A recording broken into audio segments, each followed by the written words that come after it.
Bueno, como para cerrar este tema de la responsabilidad social empresaria, lo que le voy a plantear ahora muy rápidamente, pero tarda 5 minutos simplemente, es darle un pequeño menú de alternativas y que de alguna forma, como ejercicio, cada uno elija para la empresa en la cual está o una empresa que quiere tomar como modelo, lo que sea, explique cuáles le parece que son mejores y por qué. Ahora que tenemos una visión mucho más amplia, podemos estar en condiciones de poder tomar decisiones de malgida. El objetivo del módulo es aterrizar todo lo que hablamos a cosas concretas de alguna forma. Tomar conciencia de que el empresario no está solo, si de alguna forma hay decisiones que las tiene que tomar él y otras decisiones que las tiene que tomar la comunidad. Tomar conciencia que las iniciativas tienen ventajas y desventajas en base a la epistemología que forman parte. Eso es muy interesante porque uno, si no, puede quedarse con una sensación de que esto es un menú de 40 cosas y cuáles hago, cuáles no hago. Bueno, el hecho de clasificarlas en base a su epistemología, como hemos hecho antes, ayuda automáticamente a darnos cuenta cuáles son las fortalezas y debilidades. Como ven acá, ven, básicamente estamos hablando de este último línea y como ven, hay una serie de propuestas que son claramente idealistas, normativas, hay que hacer esto, aquello, controles, y uno automáticamente ya sabe que qué es lo que la normativa produce es, bueno, como toda cosa idealista, produce situaciones que pueden alejarse de la realidad y terminar siendo perjudiciales. El origen del idealismo justamente fue que hay un esquema racional que uno debe seguir, porque es lógico, pero eso no quiere decir que conduzca a la felicidad. Eso no quiere decir que maximice la felicidad de la persona. O sea, el idealismo plantea normas y la gente los tiene que seguir, aunque esas normas no lo hagan feliz. Entonces, de alguna forma, es como que uno ve que hay que tener cuidado con esas normativas. El otro extremo está el empirismo, que básicamente plantea el famoso shareholder value, o sea, la maximización de la creación de valor, que es básicamente lo que hemos planteado en la primera parte del seminario, y ya tenemos clarísimo cuáles son las fortalezas y debilidades de toda esta teoría, de alguna forma que puede producir, como se dice, abusos de poder de mercado, abusos sobre los recursos, abusos especulativos, etcétera. Por último, en el medio tenemos todas las iniciativas que son mucho más ciudadanas, o sea, que la empresa es parte de la comunidad, si ustedes quieren. Así, eso básicamente sería el esquema realista. Entonces, a esto hay una serie de iniciativas, yo voy a pasarlas muy rápido. El empirismo propone lo que ya conocemos, la maximización del valor de la acción, el capitalismo fiduciario también se llama, defendido por Milton Friedman, las empresas son responsables solo de crear valor por los accionistas. El resto es un efecto derivado de crear valor por los accionistas.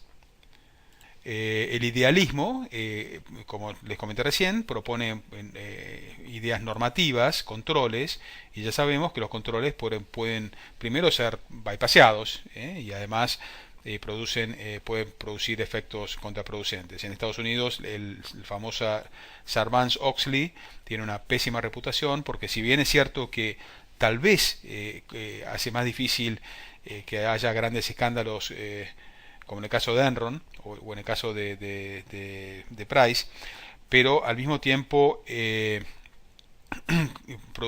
paraliza las empresas, paraliza la toma de decisiones, y de alguna forma pone en riesgo a ejecutivos que están tomando buenas decisiones de que alguien el día de mañana pueda llevarlos presos sin ningún tipo de justificativo, etcétera. Entonces, eh, produce toda una serie de efectos negativos que al final uno no sabe si es peor ¿cómo se dice? La enfermedad que la medicina, ¿no? El remedio que la enfermedad. Hay otra serie de teorías, la teoría crítica, que de alguna forma es de un origen más bien marxista, o sea que confronta a la empresa con la sociedad, como si la empresa de alguna forma fuera un enemigo de la sociedad y en base a eso plantea toda una serie de temas más bien ideológicos, que las empresas son responsables de los problemas ecológicos, de sustentabilidad, etcétera, etcétera, etcétera. Obviamente tendrá su parte de válida o no, pero bueno, ese es un poco el origen de la teoría. Gobierno corporativos, que es entender la existencia de la teoría de la agencia, que que vale decir que los accionistas y los ejecutivos de la empresa tienen intereses o divergentes, entonces que puede ocurrir que los ejecutivos quieran ir en una dirección que no sea mejor para los accionistas. Entonces, en base a eso, promueve toda una serie de iniciativas para poder poner control en el gobierno de la ciudad. Como ven, un poco ya lo comenté, que las ventajas y desventajas del idealismo es que es cierto que pone ciertas normas universales que hay que seguir, pero esas normas a veces pueden alejarse de la realidad y terminar un efecto perjudicial, como en el caso de Sarbanes-Oxley. Finalmente está el realismo, que de alguna forma es parte de todo el concepto de valores que hemos hablado tanto durante este seminario. Valoro al individuo, valoro a la comunidad y trato de buscar un balance entre los dos. Y hay iniciativas a montones, de alguna forma el tema de bienestar para los trabajadores, todo el tema de welfare, que es las empresas que tratan de desarrollar hospitales, clínicas, comedores, repartir utilidades, actividades recreativas, barrios para las familias, etcétera. Filantropía específicamente, o sea, de donar de dinero para iglesias o lo que fuere. El tema de gerencia de la administración fiduciaria, similar a la teoría de los stakeholders de Eduardo Freeman, tratando de encontrar un equilibrio entre todas las partes interesadas que requiere una sociedad más pluralista. Es por lo menos a nivel teórico, es decir, bueno, existen stakeholders, vale decir el accionista, el cliente, el empleado, los proveedores, los bancos, la comunidad, etcétera, etcétera, y que de alguna forma es intentar buscar un balance de todos. El tema de la ciudadanía corporativa, esto es un tema que es muy importante, se habla muchísimo, de alguna forma que la empresa es una ciudadana y como tal necesita ganarse su espacio en la sociedad, necesita ganar la aprobación de la comunidad y para ello tiene que hacer las cosas bien. Entonces eso obviamente va en beneficio de la empresa. Si la empresa hace las cosas bien, la gente la va a aceptar y va a crear valor económico en el sentido que va a tener clientes que compren, empleados que trabajen bien, proveedores que provean el mejor servicio, etcétera, etcétera. Entonces todo el tema de la ciudadanía corporativa es de alguna forma la respuesta a la pregunta de muchas empresas, si conviene hacer las cosas mal o conviene hacer las cosas bien. Y la respuesta es conviene hacer las cosas bien, porque a largo plazo va a beneficiar a la empresa de alguna forma. La ética de los temas específicos es una ética más concreta, no pretende resolverlo todo, sino que avanza en temas concretos. La decadencia urbana, la discriminación racial, problemas de contaminación, etcétera. El tema de empresas por la responsabilidad social, Business for Social Responsibility, supone una agenda más amplia, la ética empresarial, la inversión, etcétera, etcétera, y que eso genera todo el tema de los fondos de inversión social, los cuales vamos a hablar enseguida. Schwartz y Carroll hablan del enfoque de tres dominios: el dominio económico, el dominio legal y el dominio ético. Entonces, que las empresas tienen que cuidar los tres, o sea, tienen que producir beneficios económicos, tienen que responder a las leyes reflejan la voluntad de alguna forma de los ciudadanos y tienen que responder a la ética. Entonces, a veces convergen, a veces no convergen, pero que hay que considerar los tres. El siguiente tema es el Dominique Mellet.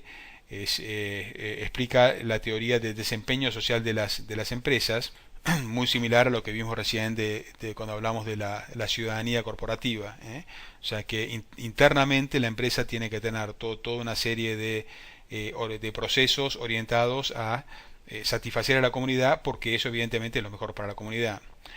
El esquema de informes, o sea que en los informes se incorpore, o sea en los balances, en los reportes anuales, se incorpore como medición el tema de la responsabilidad corporativa para que la comunidad lo sepa y de alguna forma la premie por hacerlas bien.